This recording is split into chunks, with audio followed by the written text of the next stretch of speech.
Seja bem-vindo ao podcast do Inova Social. Eu sou Vitor Vasques e hoje nós estamos aqui com o Daniel Brandão. Ele que é fundador e diretor executivo da Move Social. Daniel, seja bem-vindo. Obrigado.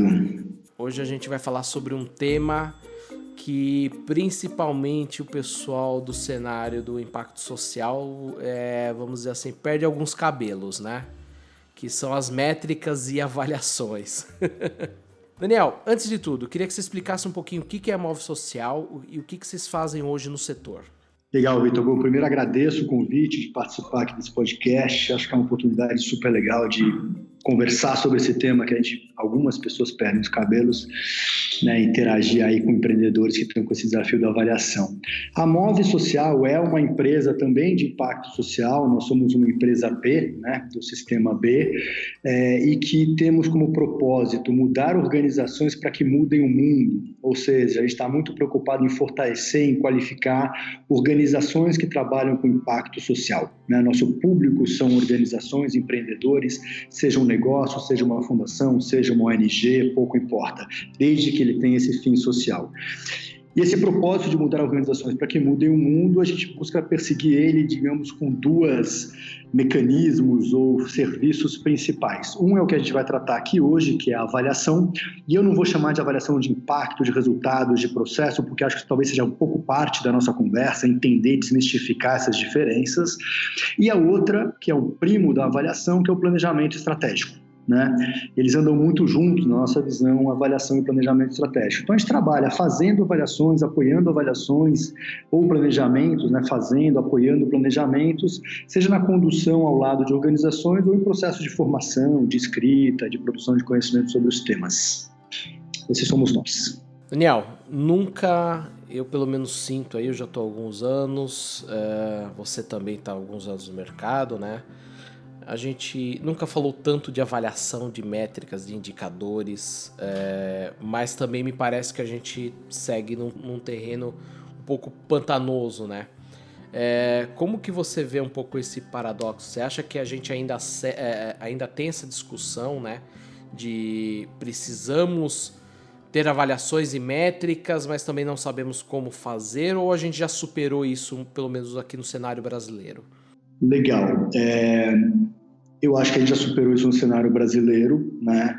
Eu concordo com a tua afirmação inicial de que nunca se falou tanto, mas eu localizaria aí, Victor, essa questão no campo do Impact Investing, dos negócios de impacto social. Essa é uma agenda que tem sido muito discutida. Mas se a gente fugir um pouco ao contorno específico desse campo, nos aproximarmos, por exemplo, da filantropia brasileira ou do investimento social privado brasileiro, das fundações e das ONGs, essa é uma conversa que também já está estabelecida há bem mais tempo, né? Então eu me lembro que quando eu chego para trabalhar nesse campo, que é no final da década de 90, que é o momento em que a própria filantropia corporativa se instalava no Brasil, com seus primeiros dispositivos como GIF, como Ethos, etc., a avaliação era uma agenda. E era uma agenda, em certa medida, semelhante com o que a gente tem visto hoje, né, no campo do negócio de impacto social, que é o quê? Muito se fala sobre ela, se fala até com uma certa fantasia sobre ela, se fala com muitas dúvidas, com muitas inquietações, e, em certa medida, se realizava pouco a avaliação. Eu acho que no campo, digamos, do investimento social privado isso foi superado, já tem uma experiência brasileira que é super importante, super lastrada de fazer avaliação, de botar a mão na massa, de prática. Então essa fase mais discursiva ou de sensibilizar para fazer avaliação já passou. E eu também reconheço os negócios de impacto nessa toada. Eles sabem que é importante ter avaliação, é parte do DNA deles. Eles têm que entregar resultado financeiro e resultado de impacto. Então está na gênese dessa turma, né? O que acho que parece que vale a pena de conversar um pouco é que tem que desmistificar um pouco a avaliação. Tem vários tipos de fazer avaliação. E o meu receio, sobre isso eu tenho tentado conversar bastante, é que a avaliação que hoje ela é mais hegemônica, ou, digamos, tem um senso comum, né, da avaliação neste campo dos negócios de impacto, de algo complexo, de algo inacessível, de algo que está restrito a universidades como capazes de fazer, né? E que sim é verdade se você observar uma avaliação que obedece a determinados estándares metodológicos, né, que é uma certa tradição da avaliação. Se você se libertar disso e olhar todo um outro universo de avaliação, que ele é muito mais plural do que isso, ele é muito mais rico do que isso, ele é um campo, ele é chamado uma disciplina nas universidades americanas, então ele tem muitas formas de fazer. Eu acho que a gente vai se aproximar de umas formas um pouco mais simples, mais democratizadas, mais próximas da gente realizar avaliações. E meu último comentário, talvez, Vitor, é a questão do seguinte: fazer avaliação exige um certo investimento. E aí a gente tem que conversar um pouco a quem cabe esse investimento, porque é algo que é demandado para os negócios, mas o negócio tem tido muito pouco apoio para fazer isso. Então eu acho que cria até um cenário um pouco injusto, que é você deposita sobre o negócio a responsabilidade de também entregar a avaliação de impacto de um empreendedor que tem que prioritariamente botar o seu negócio de pé, entendeu? E aí o peso fica muito grande. E quando o peso fica muito grande, as fantasias emergem, né? Não dá para fazer, é caro fazer, não sabemos fazer, e etc, etc. Então vamos desmitificar isso, vamos parar de falar não, tem muito sim que dá para a gente falar, e talvez seja só simplesmente mudar o ponto de vista para poder observar que a avaliação que seria possível hoje, ou quais avaliações seriam possíveis hoje para os negócios e para os empreendedores. Legal. Você falou 2 pontos aí que eu acho que é interessante a gente discutir. Você falou sobre o cenário nas universidades americanas, por exemplo, né? Como que você vê hoje o cenário aqui no Brasil? Você acha que a gente ainda tá muito longe desse cenário do americano, então? Olha, eu estou tentando ser o mais apreciativo possível com a nossa prática de avaliação, tanto brasileira quanto latino-americana. Eu acho assim, a história da produção, e aí eu vou olhar muito mais para a história americana, porque é uma escola que tem influenciado com mais vigor, né, a prática brasileira. A gente está mais próximo a ela tanto do ponto de vista, né, conceitual, teórico, quanto do ponto de vista de ferramental, de técnicas, né, mais pragmático. Ela é uma escola que tem uma idade maior do que a nossa, né? Ela tem, como é característica da sociedade americana, uma produção muito forte, né, de artigos, de papers, de congresso. O maior congresso de avaliação do mundo é realizado nos Estados Unidos pela AEA, que é a American Evaluation Association, o qual é um espaço em que os negócios de impacto social já começam a ter uma presença um pouco maior ao longo dos últimos anos. Então, se a gente for olhar só desse prisma, sim, a gente está um pouco ainda com algumas referências, mas eles estão mais adiante da gente. Só que a gente tem hoje no Brasil muita coisa legal. A gente tem centros universitários pensando avaliação, a gente tem cursos universitários no Rio de Janeiro, em Fortaleza, em outros lugares, pensando a avaliação como prática, e aí a avaliação não só, evidentemente, do impacto social, mas a avaliação de uma política pública, a avaliação de uma ONG, a avaliação de uma fundação e a avaliação de um negócio. E essa pluralidade é importante, porque não significa que quem sabe fazer avaliação de política pública não pode emprestar o seu conhecimento para o campo, para o nosso campo de negócio de impacto, né? Essa troca, essa polarização, ela é muito rica. Então, temos universidades avançando com essa agenda, né? Temos hoje uma série de prestadores de serviços, como a Move e outros, que têm capacidade técnica de dialogar e de entregar boas avaliações. E temos também um pequeno campo, um setor, que tem contratado avaliações, que tem se interessado, então tem investido recursos nessa área. Então, temos a Rede Brasileira de Monitoramento e Avaliação, né, que sempre vale a pena lembrar, né? Tem uma outra rede, que é a rede de impacto, de medição de impacto, salvo erro, que está ligado à turma do INSPER, que é uma outra rede, não concorrente, não paralela, mas que também busca aglutinar atores preocupados com esta agenda, né? Pode ser melhor, eles podem entregar mais, podem dar mais resultado, é claro que podem, né? Mas há um avanço significativo. E se a gente reconhecer esses avanços e buscar, né, utilizar essa nossa tecnologia, esse conhecimento, dá para fazer muita coisa legal, né? Mais do que achar de que a gente está devendo para outra pátria, outra nação e etc. Né? Eu diria que a gente, nesse sentido, está legal. Vamos em frente. O meu papel aqui é fazer o advogado do diabo. Ótimo. É importante essa avaliação. Então, assim, é tentar trazer mesmo, te instigar a falar um pouquinho sobre o cenário brasileiro, que a gente tem tanta coisa legal, a gente tem visto tanta coisa sendo feita de forma profissional aqui, né? Que eu acho que vale a pena a gente falar bastante. Você falou um pouquinho também a respeito da responsabilidade da avaliação decair sobre o empreendedor, né? A gente sabe que muitas vezes o empreendedor é aquele exército de um homem só, né? Exatamente. Para quem então fica essa responsabilidade? É um investidor? É ter um parceiro? Para quem como que funciona esse? Você falou aí de um ecossistema que a gente tem gigantesco, né? Como que você vê esse cenário? Olha, essa é uma pergunta importante, sensível, né? E também não quero fechar uma resposta única para ela, mas o que eu tenho visto, e aí eu tenho uma posição institucional até, é o seguinte: não adianta se construir esse discurso que já está instalado sobre a necessidade de avaliar os negócios de impacto e etc., e não criar condições que permitam aos negócios e aos empreendedores conduzirem essas avaliações.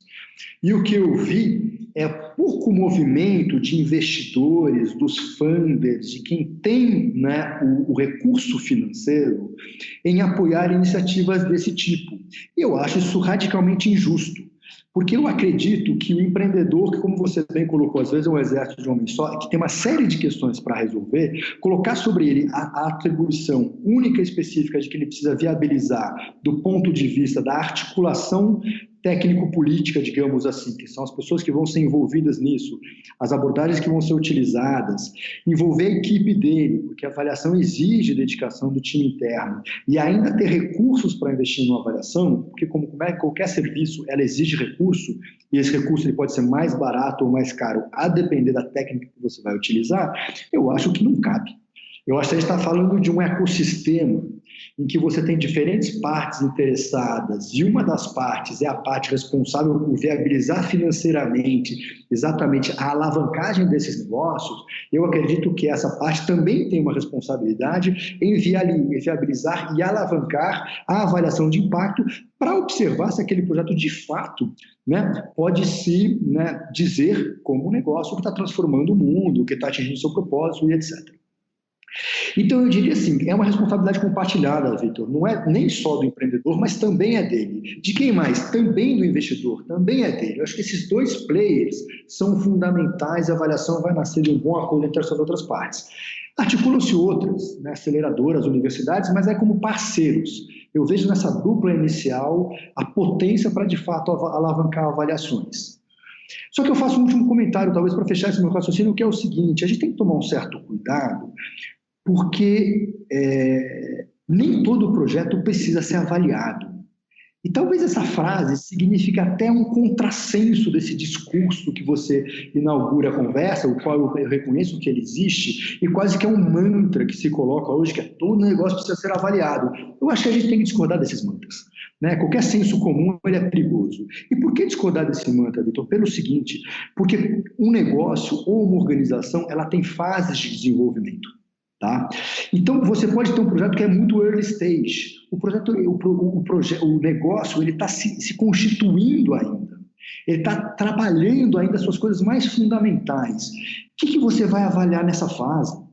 Você pode, talvez, usar alguns recursos da avaliação, né? E aí talvez por isso que eu falo, tem uma pluralidade maior na forma como a gente entende a avaliação, mas não é aquela avaliação de impacto tradicional que eu vou ver se eu estou entregando transformação do mundo.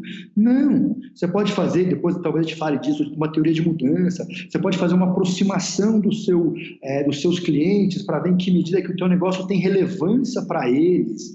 Mas é tomar muito cuidado com isso. Mas você falar que um projeto early stage precisa ver se está entregando transformação da realidade, isso não tem sentido nenhum. Eu acho que os empreendedores estão tendo já essa maturidade para também entender isso. Agora, você tem um projeto que está maduro, que está partindo para uma fase de escala, então ele vai, né, vai levar a sua tecnologia para diversos lugares, aí sim, aí vamos entrar com uma avaliação forte para ver se isso que ele vai dar escala tem efeito na sociedade. Aí tudo bem, mas é outro momento do negócio, né? Então temos que cuidar disso também. Legal. Você falou uma coisa muito interessante, que é essa questão da gente querer sair avaliando tudo, né? Na sua opinião, você acha que às vezes esses projetos iniciais, que a gente quer colocar avaliação, metodologia, a gente vai falar aqui um pouquinho de ferramentas, né? Você acha que isso acaba matando às vezes uma boa ideia até? Isso, eu acho que tem esse risco. Eu nunca ouvi uma situação dramática dessa acontecer. Pode ser que ela tenha acontecido, mas eu acho que, em tese, esse risco sim existe, Vitor. Eu acho que o primeiro movimento que o negócio tem que fazer é nascer.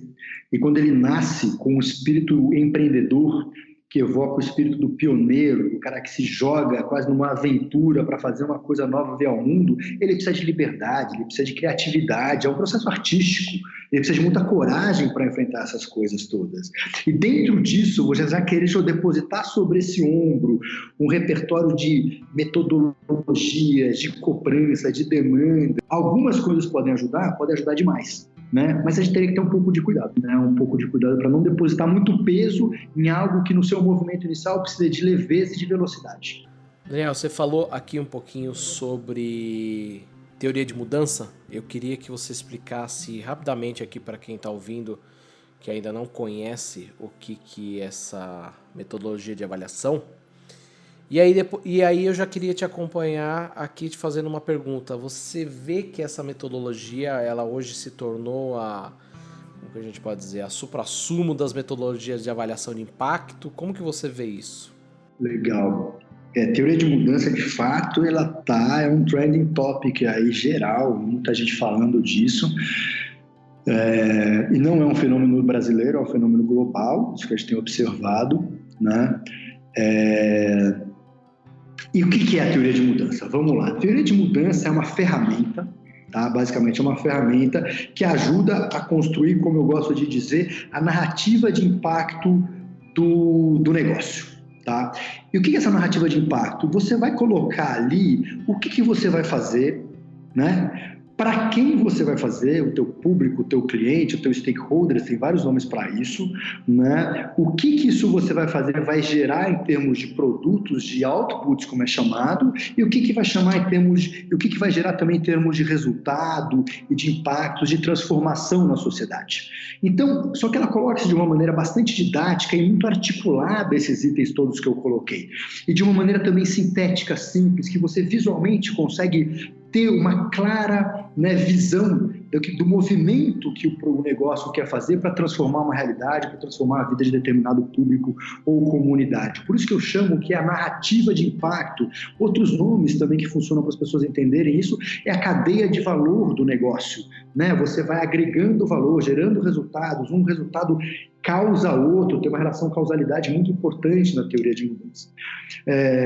Isso é algo que veio para o campo, né? Não só o campo dos negócios de impacto, mas para todo o campo da filantropia internacional, das ONGs e etc. Ele ocupa uma posição importante. Por que ele ocupa uma posição importante? Aí tem alguns motivos, não cabe analisar todos, mas vamos destacar alguns. Primeiro, ele é simples. Ele ajuda, antes de mais nada, ele é eficiente, ele é efetivo, ele de fato ajuda. Se ele não ajudasse nada, não teria relevância, ninguém ia ligar para essa história. Mas ele, se bem utilizado, ele de fato gera um resultado bacana, né? Que resultado bacana é esse que eu tenho valorizado, e valorizado não do ponto de vista teórico, mas valorizado do ponto de vista das minhas experiências práticas com uma série de empreendedores. Ele ajuda um grupo, um negócio, a criar um alinhamento muito claro sobre qual é a transformação que quer gerar, quais resultados quer gerar, qual de fato é o público primário, secundário e terciário, as principais estratégias para isso. E quando você tem um grupo alinhado com essa história, a energia do negócio, a energia para andar para frente era completamente diferente, né? Então ela é muito eficiente nessa história como uma ferramenta. Segunda qualidade que eu teria para ela é democrática. O que significa isso? Ela pode ser feita por todo e qualquer negócio, né? Você pode, com um pequeno estudo, fazer um processo autogerenciado com o teu time. Você não precisa contratar o consultor de não sei o quê, cheio de quilates e medalhas que vai custar $1 milhão, nada disso. Você pode ter uma facilitação externa, o que é muito útil. Mas você pode trabalhar com o seu time, então ela é acessível para todos e para todos os negócios, que é um grande atributo.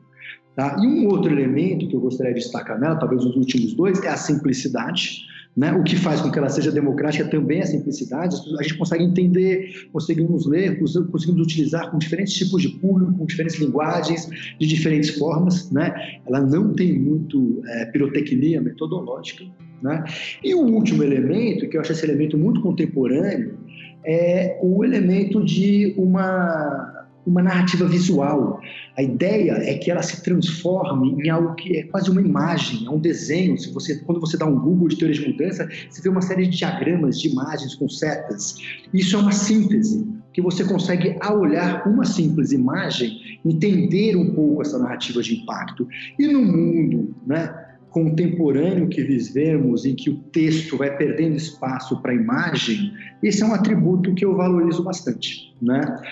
Não acho que é uma moda, não acho que é uma coisa que vai passar, e aí a gente pode fazer uma análise um pouco mais rigorosa disso, porque, na verdade, ela vem ocupar um espaço que vai sendo deixado de uma ferramenta anterior chamada marco lógico, que ainda existe, que ainda está no campo, que é uma ferramenta incrível, mas o marco lógico ele é um pouco mais duro, mais taciturno, mais difícil de trabalhar e mais burocrático.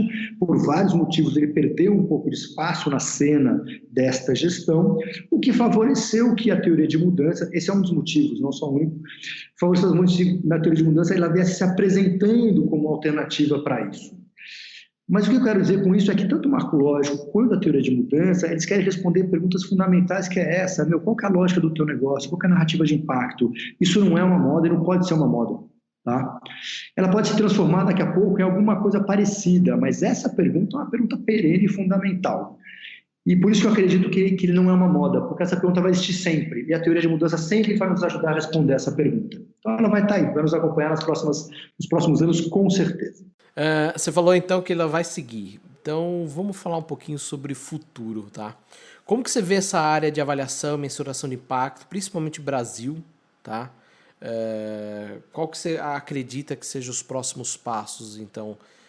Você falou aí que a gente tem aí já uma metodologia que deve seguir a gente pelos próximos anos, mas como que você vê os próximos passos? Uau! Essa pergunta é mais futurologia aí. É uma pergunta boa.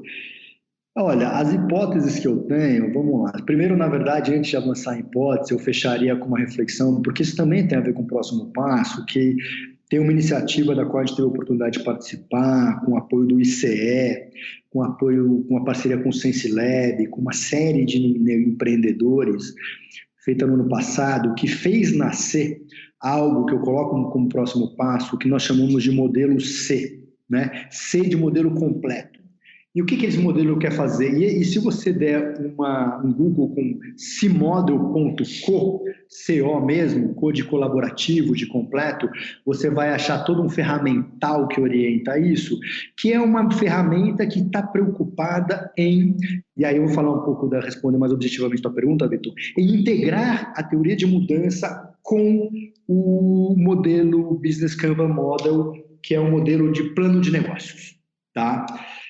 Então, ali você tem uma ferramenta que ajuda para isso. E qual que é o futuro que eu vejo aqui? Eu vejo que é um futuro de integração. Eu vejo que a gente vai se preocupar com esta história, né? E quando eu estou falando do modelo C, ele vem exatamente de uma leitura preocupada em que, por hora, o empreendedor ia lá e desenvolvia o plano de negócio dele.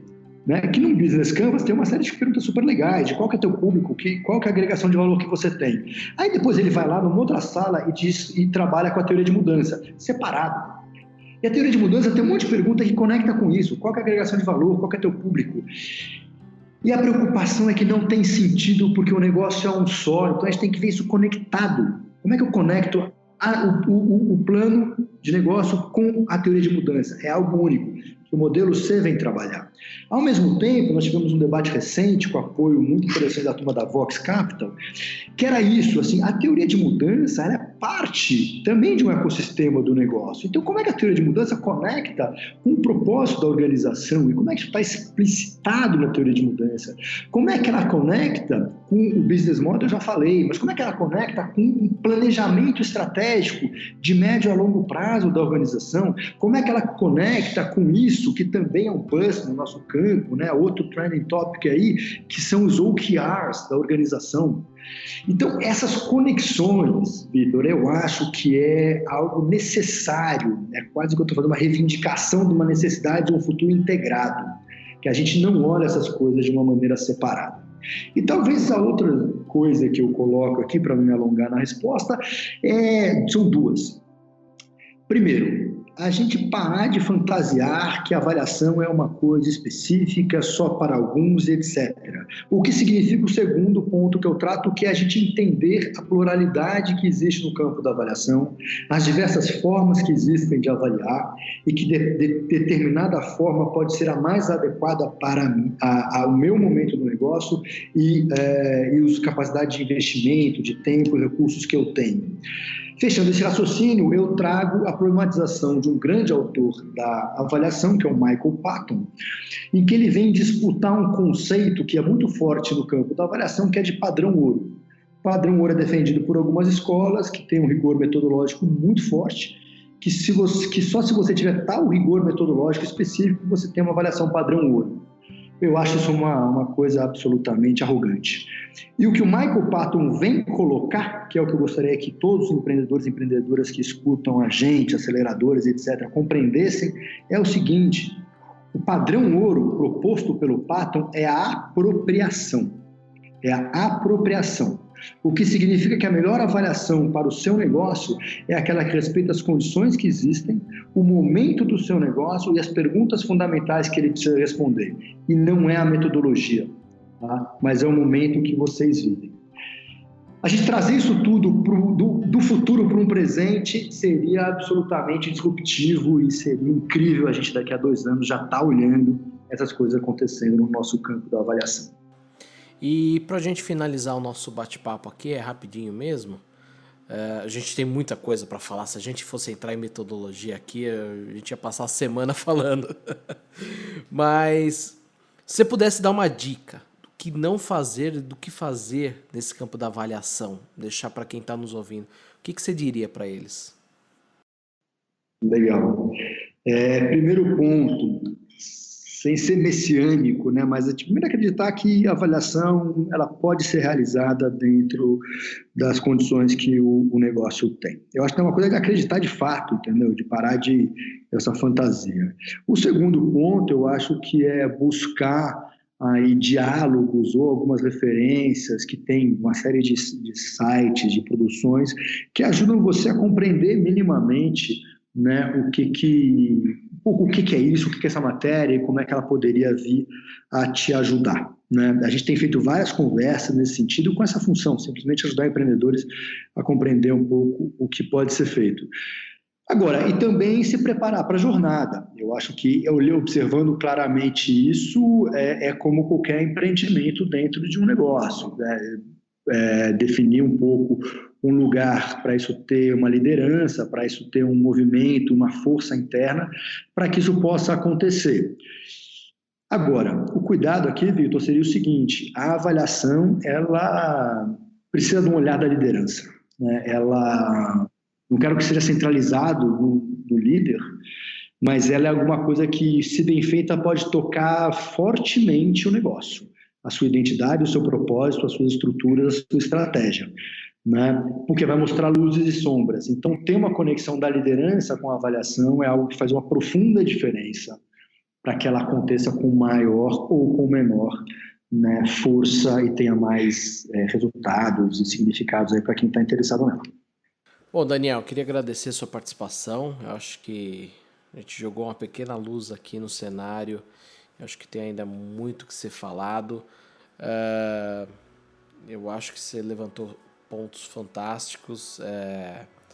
Eu acho que a gente tem que mensurar, tem que avaliar, mas também a gente não pode ser tão xiita e querer aplicar formatos de projetos que são mais maduros, que já estão no formato de escala, para aquele projeto inicial, para aquela pequena ideia, né? Eu acho que, enfim, você resumiu muito bem aí. Obrigado pela participação. Imagina, eu que agradeço. Acho que é uma super honra poder participar desse espaço. Falar de avaliação também é um pouco cumprir a missão da Móvel. Então, agradeço, uma super oportunidade. E estamos disponíveis aí para sempre que necessário ir aprofundando essa conversa de avaliação, que ela realmente é longa e daria uma série de podcasts específicas para ela. De repente a gente combina isso lá para frente, faz uma série de avaliação.